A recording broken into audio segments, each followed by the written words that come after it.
Gajanan developers Pune यांच्याकडून आता पंढरपुरात इसबाबी कलश मंगल कार्यालय येथे साकारला जातो आहे भव्य गजानन टॉवर 10 मजली ट्विन बिल्डिंगचा प्रकल्प। गजानन टॉवर मध्ये उपलब्ध आहेत अत्याधुनिक सुविधांनी युक्त 1022 स्क्वेअर फुटाचे 2 BHK फ्लॅट्स, सुशोभित प्रवेश कक्ष, सामायिक क्षेत्रासाठी अत्याधुनिक सुरक्षा यंत्रणा, लिफ्ट आणि सामायिक क्षेत्रांसाठी वीज बॅकअपची सुविधा, स्वतंत्र अग्निशमन यंत्रणा, 2 मजली पुरेशी पार्किंग व्यवस्था, प्रत्येक कार पार्किंगच्या ठिकाणी स्वतंत्र ईव्ही चार्जिंगची सोय, सोलर वॉटर यंत्रणा, प्रत्येक सदनिकेसाठी इन्व्हर्टरची सोय।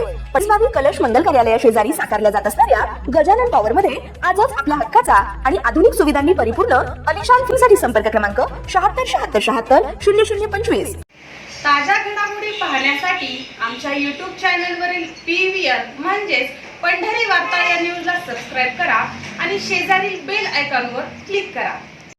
जनगणना 2027चा कार्यक्रम निश्चित करण्यात आलेला आहे। त्यानुसार पहिल्या टप्प्यातील स्वगणना ही दिनांक 1 ते 15 मे 2026 या कालावधीत होणार असून घर यादी व घर गणना ही दिनांक 16 मे ते 14 जून 2026 दरम्यान पार पडणार आहे। याबाबत नागरिकांना आवाहन करताना पहा काय म्हणाल्या पंढरपूर नगरपालिकेच्या नगराध्यक्षा डॉक्टर प्रणिता भालके।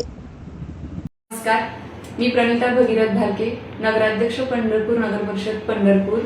भारताची जनगणना 2027 अंतर्गत आज दिनांक 1 मे 2026 पासून स्वगणना करण्याची प्रक्रिया सुरू होत असून मी माझी स्वतःची स्वगणना पोर्टलद्वारे करून घेतलेली आहे। आपणही सर्वांनी घरातूनच se.census.government.in या पोर्टलद्वारे स्वतःची स्वगणना करून घ्यावी असे जाहीर आवाहन मी करत आहे।